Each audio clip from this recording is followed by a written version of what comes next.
नमस्कार, एस्ट्रो तक में आप सबका बहुत बहुत स्वागत है। मैं हूं प्रवीण मिश्र। आज हम बात करेंगे राहु की। कुंडली में 12 भाव होते हैं।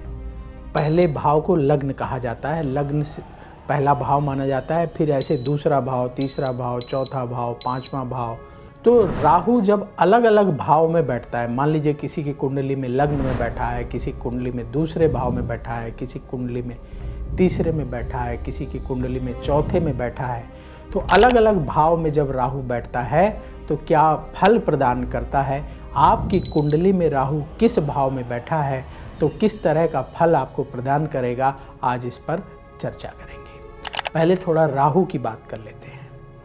ज्योतिष में कहा जाता है कुजवत केतु शनिवत राहु, यानी कुज यानी होता है मंगल, मंगल के समान केतु व्यवहार करता है और शनिवत राहु यानी शनि के समान राहु व्यवहार करता है।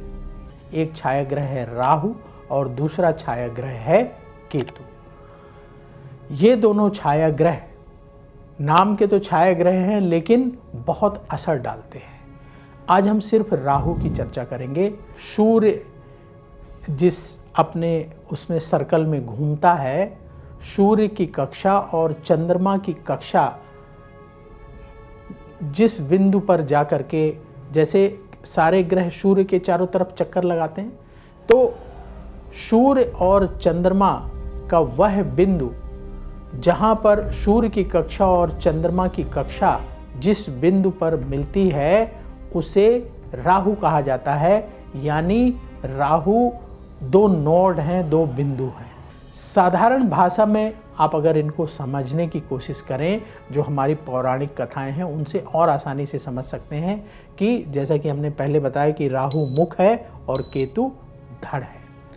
मुख का जो पार्ट है, सिर से लेके आपके बाल से लेकर के गले तक का जो पार्ट है, ये राहु के एरिया में आता है और इसमें हमारी कई इंद्रियां आ जाती हैं। अनैतिक ढंग से पैसा कमाने की तरफ खींचता है, जैसे लॉटरी है, जुआ है। इससे जो लोग पैसा कमाने की कोशिश करते हैं या उसमें जो लोग लिप्त होते हैं, उनका कहीं ना कहीं राहु का प्रभाव ज़्यादा उभर कर सामने आता है। तब ऐसी स्थितियां बनती हैं, या तो राहु की महादशा या अंतर्दशा चल रही होती है, या कुंडली में राहु प्रबल स्थिति में होता है और वो डोमिनेट करता है। तो ऐसी स्थिति में लोग जुए की तरफ, लोग लॉटरी की तरफ, लोग शराब की तरफ और अनैतिक तरीके से धन कमाने का प्रयास करते हैं। तो ये राहु के लक्षण हैं। तो आज राहु के बारे में चर्चा करेंगे कि राहु जब कुंडली के 12 भाव में, अलग अलग भाव में बैठा होता है तो किस तरह के फल प्रदान करता है। यदि कुंडली के 7वें भाव में राहु बैठा हो तो 7वां भाव दाम्पत्य का भाव होता है, लाइफ पार्टनर का भाव होता है। तो दाम्पत्य जीवन में राहु उथल पुथल मचाने की कोशिश करता है। पहले तो शादी में ही बाधा क्रिएट करेगा। शादी हो गई तो जीवन साथी के साथ अनबन बनी रहेगी, घर वालों पर शक करेगा, किसी न किसी चीज को लेकर मतभेद की स्थिति राहु डेवलप करता है। ऐसे लोग अगर पार्टनरशिप में काम करते हैं तो पार्टनरशिप चलने में बड़ी मुश्किल आती है, बहुत दिक्कत होती है। लेकिन अगर ये पार्टनरशिप में काम ना करें, अकेले बिजनेस करें, तो अपने बिजनेस को ये अच्छे तरीके से चला पाते हैं। राहु अगर 7वें भाव में बैठा हो तो ऐसे लोगों को अपने लाइफ पार्टनर की बात मानना चाहिए, लाइफ पार्टनर पर भरोसा करना चाहिए और धैर्य से सोच समझ करके बड़े फैसले करने चाहिए। राहु के प्रभाव में आकर के जिंदगी के बड़े फैसले जल्दबाजी में नहीं करना चाहिए। भ्रम के वातावरण से अपने आप को निकाल करके जो आपके भरोसे के लोग हैं उनसे सलाह लेकर के जीवन के बड़े डिसीजन लेना चाहिए। तो राहु आपको ज़्यादा परेशान नहीं कर पाएगा।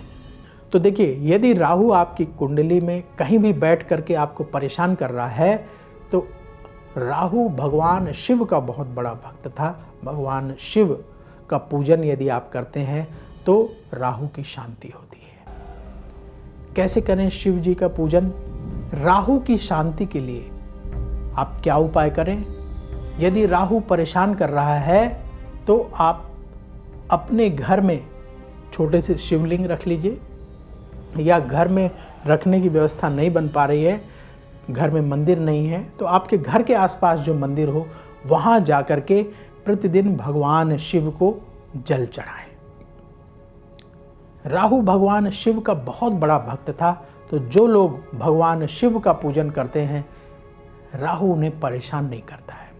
तो आप भगवान शिव को प्रतिदिन जल चढ़ाएं और शिव जी की आरती कर लें।